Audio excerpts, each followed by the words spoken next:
Assalamualaikum warahmatullahi wabarakatuh. Perkenalkan, nama saya Miftah Quraini dengan NIM 860328453. Perkenalkan, saya Valentina Dewi Puspita dengan NIM 860467239. Perkenalkan, nama saya Siti Nur Hamidah dengan NIM 860353321. Perkenalkan, saya Ismiatun Nur Zakirah dengan NIM 860300994. Perkenalkan, saya Fibri Dwi Lestari dengan NIM 860343456. Perkenalkan, nama saya Indah Setiawati dengan nomor NIM 8604761. Video ini dibuat untuk memenuhi tugas literasi kepramukaan yang dibimbing oleh Ibu Restu Ariningsi.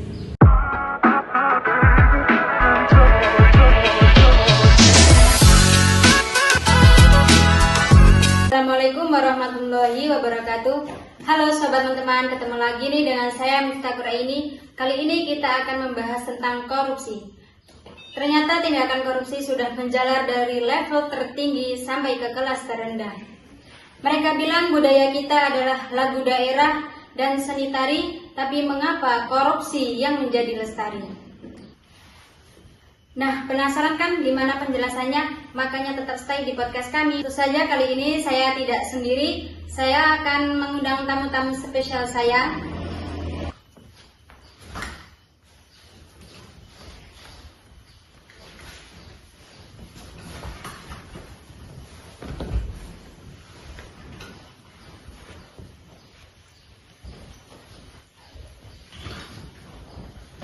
Nah, ini teman-teman narasumber kita yang teristimewa. Kakak-kakak silakan untuk memperkenalkan diri. Baik, ini dengan kakak siapa? Saya Valentina Dewi Puspita. Saya Siti Nur Hamidah. Saya Ismiatun Nur Zakirah. Saya Fibri Dwi Lestari. Saya Indah Setiawati. Nah, permisa, kali ini kita akan membahas tentang korupsi. Menurut kakak-kakak ini, apa sih pengertian dari korupsi? Korupsi ini adalah tindakan tidak jujur yang memanfaatkan jabatan atau kuasa untuk mendapatkan keuntungan pribadi. Nah, korupsi ini berasal dari bahasa Latin yaitu corruptio atau corruptus, yang artinya rusak, menyogok, busuk, dan merugikan. Kalau menurut saya, korupsi itu penyalahgunaan kekuasaan atau jabatan publik untuk kegunaannya keuntungan pribadi, kelompok maupun orang lain yang secara tidak sah, yaitu yang melibatkan tindakan seperti suap, nepotisme, penggelapan dana, dan manipulasi aturan yang untuk kepentingan pribadi. Baik, untuk kakaknya sendiri? Menurut saya, korupsi adalah penyalahgunaan kekuasaan publik untuk keuntungan pribadi atau kelompok. Transparansi Internasional mendefinisikan korupsi sebagai penyalahgunaan kekuasaan yang dipercaya untuk keuntungan pribadi. Oke, untuk kakaknya?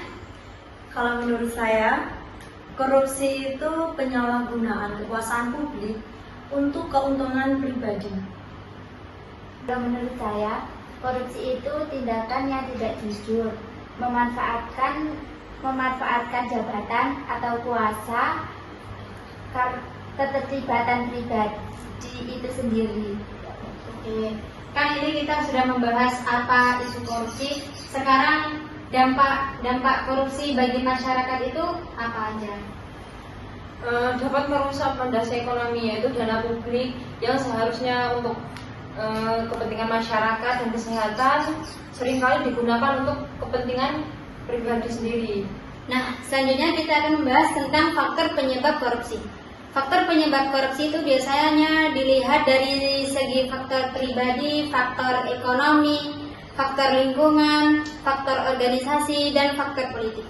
Menurut kakaknya, apa sih penyebab korupsi itu dari faktor ekonomi?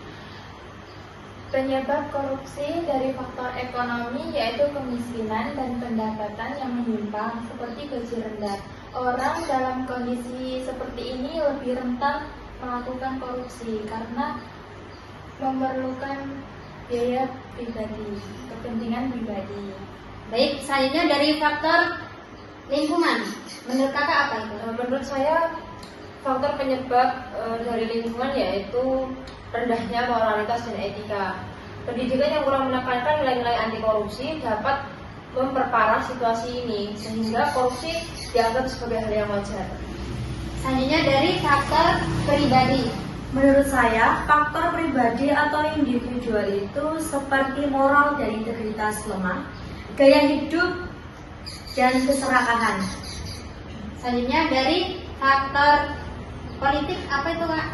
Menurut saya, faktor politik dan kekuasaan, biaya politik tinggi, menyalahgunakan wewenang, kurangnya transparansi. Selanjutnya dari faktor organisasi Kak? Organisasi atau institusi yaitu pengawasan lemah, audit monitoring, kontrol internal kurang kuat, kurangnya transparansi dalam pengelolaan anggaran dan keputusan. Oke, menurut kakak ini peran masyarakat dan pemerintah dalam mencegah korupsi itu apa aja? Peran pemerintah dalam mencegah korupsi yaitu menunjukkan komitmen yang kuat dan tidak ragu dalam mengambil tindakan tegas terhadap pelanggaran. Kalau menurut saya peran masyarakat dalam pencegahan korupsi yaitu mendukung upaya anti korupsi yang telah dilakukan oleh pemerintah dan lembaga dan menggunakan hak pilih untuk memilih pemimpin yang bersih dan integritas. Sedangkan peran dalam pemerintah yaitu membuat kebijakan anti korupsi yang efektif dan tegas dan menghukum pelaku korupsi dengan sanksi yang tegas dan adil. Dan menurut saya, peran masyarakat dan pemerintah itu menggunakan hak pilih masyarakat, dapat menggunakan hak pilih untuk memilih pemimpin yang bersih dan transparan. Menurut saya, peran masyarakat dan pemerintah dalam mencegah korupsi yaitu memperoleh dan memberikan informasi mengenai dugaan terjadinya korupsi. Menurut Kak Devi? Kalau menurut saya, peran masyarakat dan pemerintah dalam mencegah korupsi itu yang pertama, membuat undang-undang anti korupsi yang efektif. Yang kedua, memberikan saran atau pendapat. Baik, berarti itu semua cara kita untuk mencegah korupsi ya. Nah, tadi kan kita sudah membahas tentang penyebab dan peran untuk mencegah korupsi tersebut. Nah, sekarang strategi apa sih yang bisa kakak berikan untuk mencegah hal tersebut? Yaitu menerapkan pendidikan anti korupsi. Pendidikan anti korupsi ini bisa diterapkan di kurikulum sekolah serta kampanye publik yang intensif. Yang kedua, perlindungan saksi dan korban. Perlindungan saksi ini menjadi aspek krusial dalam memastikan bahwa mereka yang melaporkan tindak korupsi ini merasa aman dan dilindungi. Lembaga seperti LPSK, Lembaga Perlindungan Saksi dan Korban ini menjadi penting dalam mencegah korupsi. Menurut saya, strategi pemerintah dalam mencegah korupsi itu ada promotif, preventif, dan kuratif. Kalau strategi dalam masyarakat dalam mencegah korupsi itu ada pengawasan aktif, pelaporan dugaan korupsi. Kakaknya?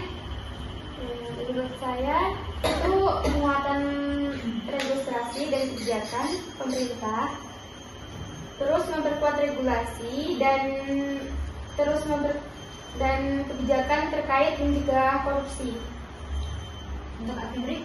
Menurut saya, sebagai agen perubahan melalui tekanan bawah ke atas, seringkali melalui organisasi sipil dan partisipasi aktif. Menurut saya dengan peningkatan integritas dan kesadaran publik, perbaikan sistem tata kelola pemerintahan yang transparan dan akuntabel, serta penguatan penegakan hukum dan penguasaan yang berkonsisten dengan berfokus ke pendidikan anti korupsi. Sementara dari masyarakat dapat berperan aktif dengan melalui penguasaan pelaporan, penguatan nilai integritas, dalam kehidupan sehari-hari. Selanjutnya apa sih peran kakak untuk mencegah korupsi tersebut? Menurut saya peran individu dalam mencegah korupsi yaitu dengan menolak suapan dan mengedukasi orang lain untuk menghindari korupsi, tindakan korupsi, dan menggunakan media sosial untuk menyebarkan informasi bahwa bahayanya korupsi. Kalau saya berperilaku jujur dan hidup sederhana, bertanggung jawab serta disiplin dan berperan aktif dalam masyarakat. Kalau menurut saya sendiri nih, peran individu dalam mencegah korupsi itu kita bisa menanamkan nilai-nilai anti korupsi. Kalau menurut saya, mengedukasi lingkungan sekitar, menjadikan teladan keluarga dan teman. Kalau menurut saya, berani melaporkan tindakan korupsi, melaporkan jika mengetahui atau mencurigai adanya tindakan korupsi di lingkungan kita. Gunakan hak pilih yang tepat, yaitu memilih pemimpin yang memiliki rekam jejak yang bersih, tidak ada riwayat korupsi. Kesimpulan untuk materi hari ini, korupsi adalah masalah serius yang bisa merusak tatanan sosial, melemahkan kepercayaan publik, dan dapat menghambat pembangunan. Dampaknya hanya tidak dirasakan oleh negara, tetapi juga setiap masyarakat yang kehilangan pelayanan yang bersih, adil, dan berkualitas. Mari kita bersama-sama untuk meningkatkan keberanian dan kepedulian untuk menolak segala bentuk korupsi. Baik, saya ucapkan terima kasih untuk kakak-kakak semuanya yang istimewa, dan buat kalian jangan lupa saksikan episode kami selanjutnya. Assalamualaikum warahmatullahi wabarakatuh. Bye-bye.